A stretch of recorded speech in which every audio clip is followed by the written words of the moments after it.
बिस्मिल्लाहिर्रहमानिर्रहीम, अस्सलाम वालेकुम। वेलकम टू माय चैनल दावत इस्लाम। मैं हूं आपका दोस्त शफकत अली ऑफिशियल।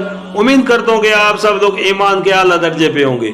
सूरतुल अल इनाम के या नंबर 32 का तर्जुमा, दुनिया की जिंदगी तो एक खेल और तमाशा है, हकीकत में आखिरत ही का मकाम उन लोगों के लिए बेहतर है जो ज़ियाकारी से बचना चाहते हैं। फिर क्या तुम लोग अकल से काम ना लोगे? सूरतुल अल इनाम हाशिया नंबर 20। इसका मतलब ये नहीं है कि दुनिया की जिंदगी में कोई संजीदगी नहीं है और ये मास खेल और तमाशे के तौर पर बनाई गई है।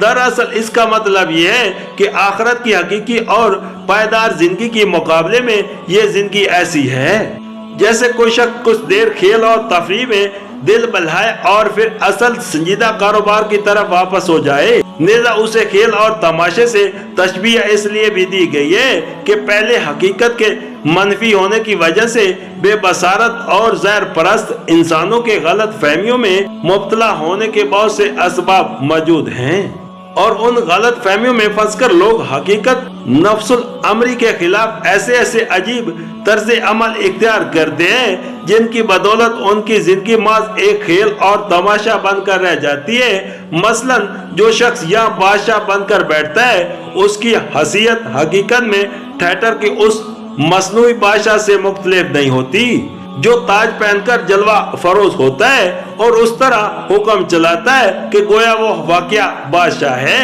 हालांकि हकीकी बादशाही की उसको हवा तक नहीं लगी होती।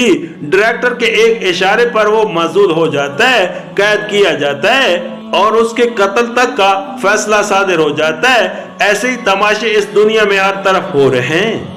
कहीं किसी वली या देवी के दरबार से हाजत रवाई हो रही है, हालांकि वहाँ हाजत रवाई की ताकत का नामो निशान तक मौजूद नहीं। कहीं कोई गैब दानी के कमालात का मुजाहरा कर रहे हैं, हालांकि गैब के इल्म का वहाँ शोबा तक नहीं। कहीं कोई लोगों का राज़िक बना हुआ है, कहीं कोई अपने आप को इज्जत और जिल्लत देने वाला, नफा और नुकसान पहुंचाने वाला समझ बैठा है और यूं अपनी कृपाई के डोंके बजा रहा है, गोया के वही गर्दोपेश की सारी मखलूक का खुदा है, हालांकि बंदगी की जिल्लत का दाग उसकी पेशानी पर लगा हुआ है और किस्मत का एक जरा सा झटका उसे कब्रियाई के मकाम से गिराकर उन्हीं लोगों के कदमों में पैमाल करा सकता है जिन पर वो कल तक खुदाई कर रहा था। ये सब खेल जो दुनिया की चांद रोजा जिंदगी में खेले जा रहे हैं, मौत के साथ आते ही यकानक खत्म हो जाएंगे और उस सरहद से पार होते ही इंसान उस आलम में पहुंच जाएगा जहाँ सब कुछ ऐन मुताबिक हकीकत होगा